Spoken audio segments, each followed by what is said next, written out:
Hello everyone, ICT virtual classes में मैं योगेश केमनी आपका स्वागत करता हूं। तो जैसा कि आप जानते हैं, क्लास 10th में फिजिक्स में हमने रिफ्लेक्शन ऑफ लाइट कंप्लीट कर लिया है एंड आज हम स्टार्ट करेंगे रिफ्रैक्शन ऑफ लाइट। तो चलिए हेडिंग लिखते हैं हम, रिफ्रैक्शन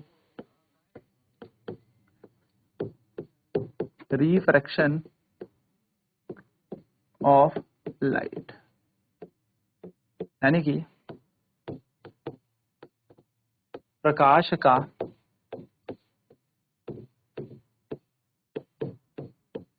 अपवर्तन। ठीक है, तो प्रकाश का अपवर्तन क्या होता है? रिफ्रैक्शन ऑफ लाइट क्या होती है? तो रिफ्लेक्शन के हो क्या रहा था, रिफ्लेक्शन में लाइट जा रही थी, टकरा कर उसी मीडियम में वापस आ जा रही थी। अब रिफ्रैक्शन में लाइट जाएगी और उसी मीडियम में अंदर चली जाएगी। यानी कि रिफ्रैक्शन की अगर मैं बात करूं तो हम कहेंगे व्हेन अ रे of light when a ray of light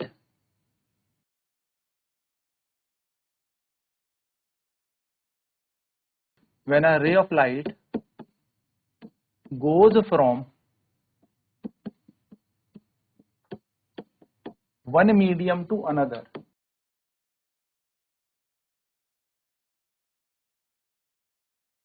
when a ray of light goes from one medium to another, it bends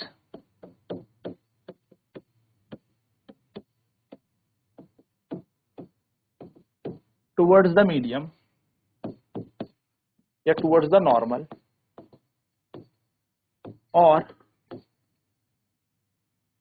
away from the normal।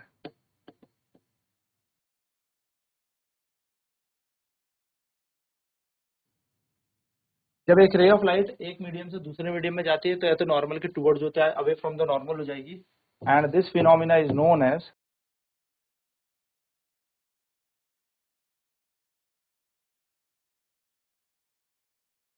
this phenomenon is called refraction of light।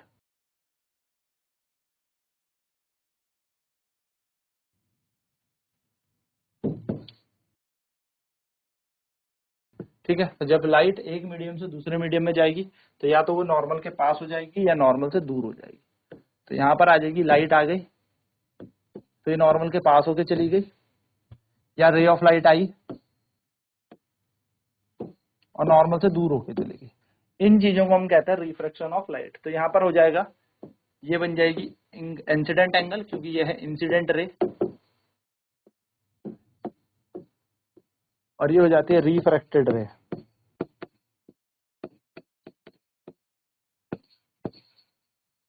ये बन जाएगा angle R. Same to same चीज, ये यहाँ पर incident angle है तो इसे कहेंगे हम इंसिडेंट रे, और ये हो जाएगी हमारी रिफ्रैक्टेड रे।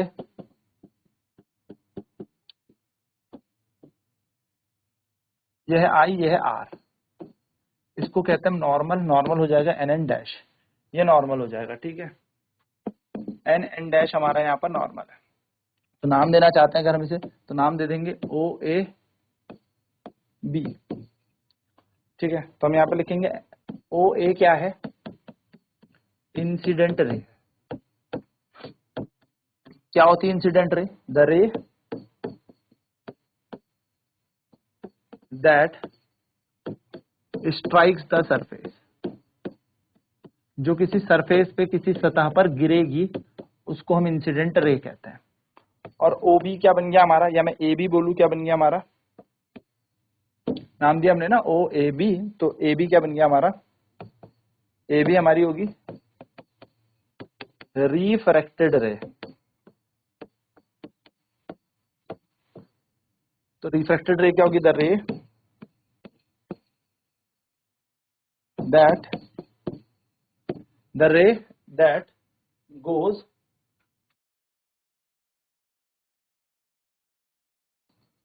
away from the normal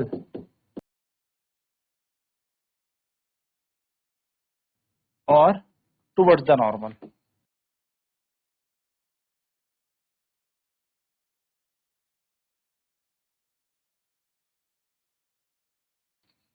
तो एक ऐसी रे जो नॉर्मल के पास जाए या नॉर्मल से दूर जाए।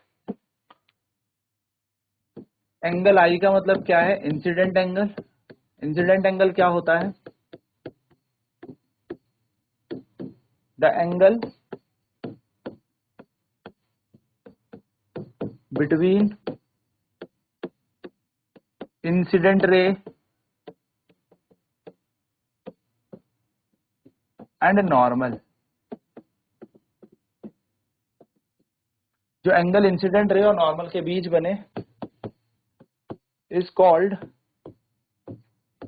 Angle of incidence. और अगर हम एंगल आर बोले जिसको हम कह रहे हैं रिफ्रैक्टेड एंगल,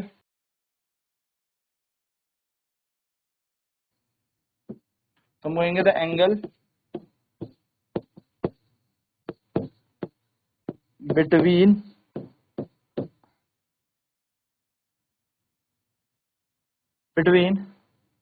रिफ्रैक्टेड रे एंड नॉर्मल।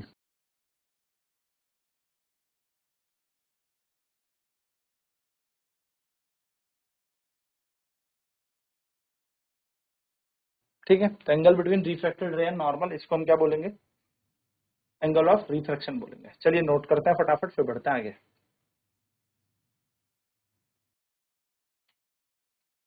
तो एक रे of light I, towards the normal bend कर गई, ये आ रही थी इसलिए इंसिडेंट, ये यहां से चली गई, ये रिफ्लेक्टेड, ये यहां से आ रही थी इंसिडेंट, चली गई रिफ्लेक्टेड। आप देख रहे होंगे कभी नॉर्मल के पास हो रही है, कभी नॉर्मल से दूर हो रही है, और ये नॉर्मल के पास आना या दूर जाना, इसी को हम लोग क्या कहते हैं?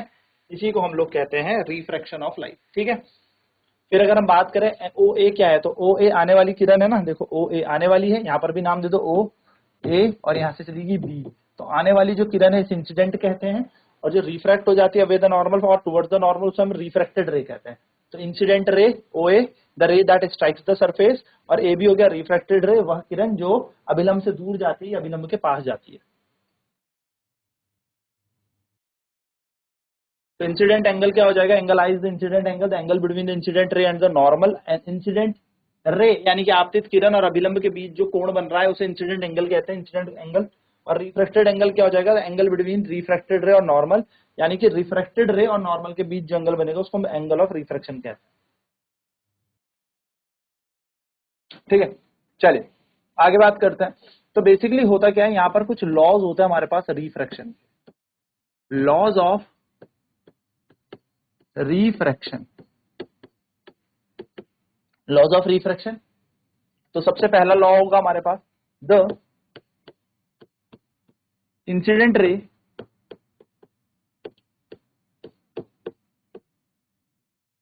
Normal and the incident ray normal and refracted ray all lie on the same plane। देखो जो इंसिडेंट रे होगी, नॉर्मल होगी, और जो रिफ्रैक्टेड रे होगी, ये एक ही प्लेन में लाई करती है। प्लेन का मतलब क्या होता है? एक 2D फिगर। मैं अगर यहां से बात करूं कि रे ऑफ लाइट यूं आई, अगर मैं यहां से नॉर्मल बात खींचूं तो ये रे ऑफ लाइट यहां से ऐसे चली जाएगी, यानी कि उसी प्लेन पे तो है ना। अगर मैं इसको बढ़ा दूं तो प्लेन वही है, यानी कि एक ही समतल पर ये तीनों किरणें होंगी। तो हम कह सकते हैं आपतित किरण, अभिलंब, आपतित किरण,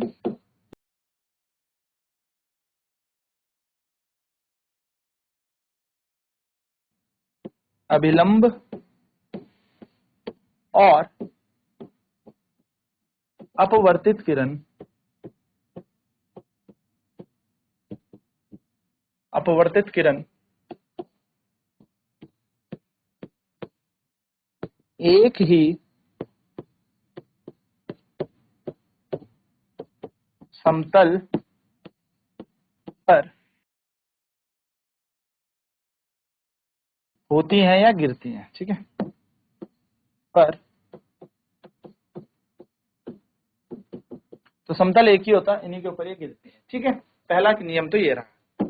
दूसरा लॉ हमारा कहता है, दूसरा काफी इंपॉर्टेंट लॉ है, the ratio of sine of angle of incidence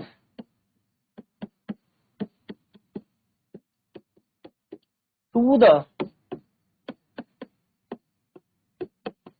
sign of angle of refraction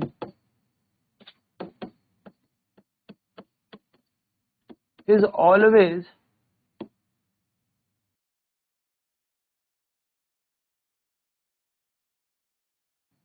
constant.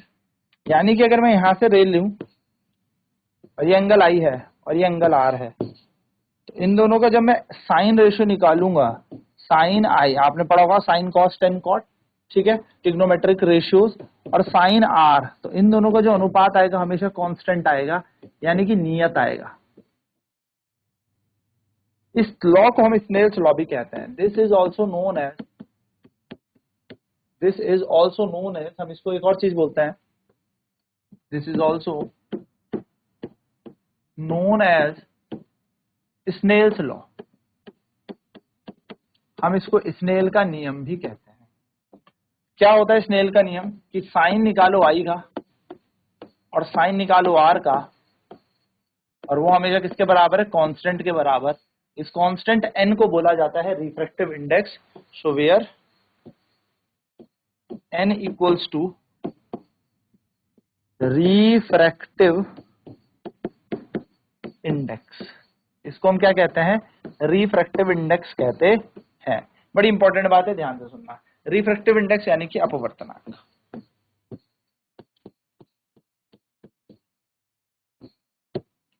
ठीक है, तो ये अपवर्तनांक कहलाता है। चलिए, कारण है, बताते हैं कारण क्या है, ऐसा हुआ क्यों कि ये लाइट जो है ये दूसरे मीडियम में जाके मुड़ क्यों गई, नॉर्मल से दूर या नॉर्मल के पास। तो cause of refraction, cause of refraction, अपवर्तन का कारण,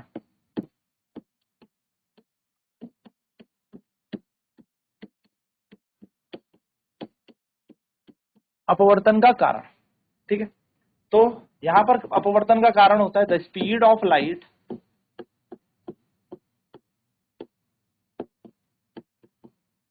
the speed of light is different in different medium.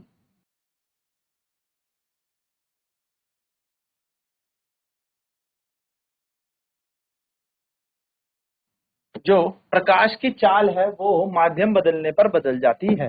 तो प्रकाश की चाल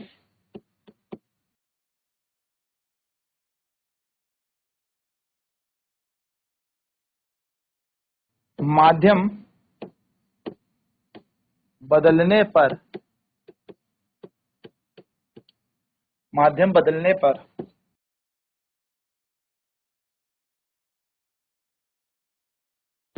बदलती है। यानी कि हर एक माध्यम में प्रकाश की चाल अलग अलग है, speed of light different different होती है। चलिए नोट करेंगे फटाफट, फिर बढ़ते हैं आगे।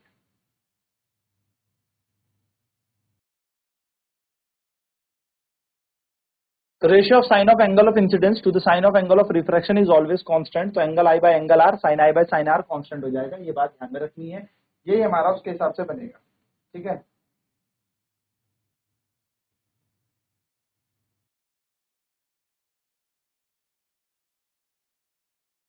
तो this is also known as Snell's law, तो इसको हम स्नेल्स लॉ कहते हैं। तो sine I by sine R is equal to N, तो जहां पे एन का मतलब रिफ्रैक्टिव इंडेक्स है। अब ये रिफ्रैक्टिव इंडेक्स क्या बताता है? ये रिफ्रैक्टिव इंडेक्स बताता है आपको कि लाइट कितना मुड़ेगी या कितना टुवर्ड्स द नॉर्मल जाएगी, अवे फ्रॉम द नॉर्मल जाएगी जब ये मीडियम में जाएगी। तो कॉज क्या है रिफ्रैक्शन का? अपवर्तनांक का कारण क्या है या अपवर्तन का कारण क्या है? भैया ये लाइट क्यों टुवर्ड्स द नॉर्मल जा रही है, अवे फ्रॉम द नॉर्मल जा रही है? क्योंकि जो स्पीड है लाइट की वो डिफरेंट होती है डिफरेंट मीडियम में। प्रकाश की चाल माध्यम बदलने पर बदल जाती है, यानी कि जैसे ही मीडियम आप चेंज करेंगे, मीडियम चेंज करते ही हमारी स्पीड ऑफ लाइट चेंज हो जाएगी, यानी कि लाइट प्रकाश की चाल परिवर्तित हो जाएगी। तो यहाँ पर मीडियम हमारे पास दो तरीके के होते हैं, एक होता है डेंसर मीडियम, एक होता है रेयरर मीडियम। और मीडियम की अगर हम बात करें तो it is optically rarer medium, optical medium. तो एक होता है हमारे पास रेयरर मीडियम,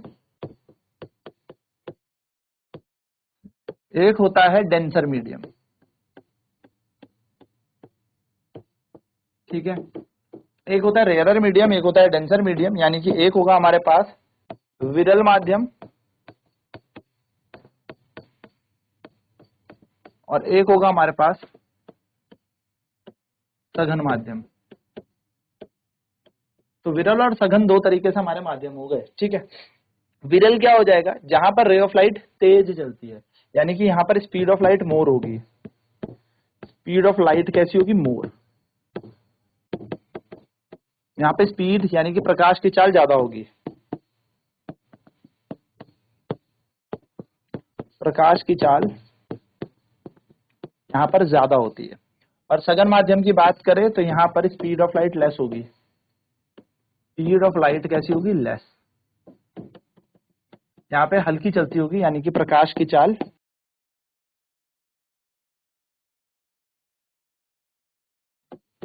यहाँ पर कम होगी, कैसी होगी, लेस होगी, कम होगी, धीमी गति से चल रही होगी यहाँ पर प्रकाश की चाल। तो अगर मैं बात करूं रेयरर मीडियम डेंसर मीडियम की, तो ये रे ऑफ लाइट आई, ये इंसिडेंट एंगल है, ये यहाँ से जा रही है, तो जहां पर राइट टुवर्ड्स द मीडियम ज्यादा है वो होता है हमारा डेंसर मीडियम। कौन सा मीडियम, डेंसर। ये होगा हमारा सघन माध्यम। यहाँ पर क्या है, टुवर्ड्स द नॉर्मल, लाइट ज्यादा नॉर्मल के पास है, और जहां पर लाइट नॉर्मल से दूर है वो होता है हमारा रेयरर मीडियम, यानी कि वो होगा हमारा विरल माध्यम, ठीक है, विरल, ठीक है। वहीं पर सेम पॉइंट पे बात करें कि अगर रे ऑफ लाइट यहाँ पर पास थी और यहाँ दूर हो जाती है, तो जहां पर दूर होती है वो रेयरर मीडियम हो जाएगा, यानी कि हो जाएगा विरल माध्यम, और यहाँ पर रे ऑफ लाइट पास है तो ये हो जाएगा हमारा डेंसर मीडियम, यानी कि सघन माध्यम। तो सघन मीडियम यानी कि सघन माध्यम में हमेशा रे ऑफ लाइट पास होगी और यहाँ पर दूर होगी। ये बात छोटी छोटी सी आपको याद रखनी है। तो स्पीड लाइट की कहाँ होगी, रेयरर में ज्यादा। तो मैं कहूंगा अगर इफ अ लाइट रे goes from rarer to denser medium,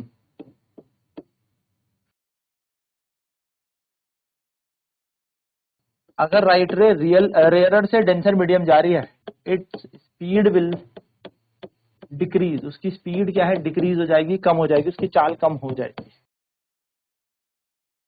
और वाइस वर्सा हो जाएगा, अगर रे ऑफ लाइट कहां जा रही है, डेंसर से रेयरर मीडियम, वाइसा वर्सा, ठीक है। तो ये छोटी छोटी सी बात ध्यान में रखनी है कि अगर ray of light rarer to denser जा रही है, विरल माध्यम से सघन माध्यम में जा रही है, तो उसकी चाल कम हो जाएगी, और अगर सघन से विरल जा रही है तो उसकी चाल तेज हो जाएगी, यानी कि स्पीड ज्यादा हो जाएगी। तो ये बेसिक सी छोटी छोटी कहानियां याद रखनी है। नेक्स्ट क्लास में आगे चर्चा करेंगे और जानेंगे कि कैसे ये अपवर्तनांक स्पीड ऑफ लाइट से जुड़ा है, refractive index speed of light से जुड़ा है। तो आज की क्लास में इतना ही। आईसीटी वर्चुअल क्लासेस में जुड़ने के लिए धन्यवाद। आपका दिन शुभ हो।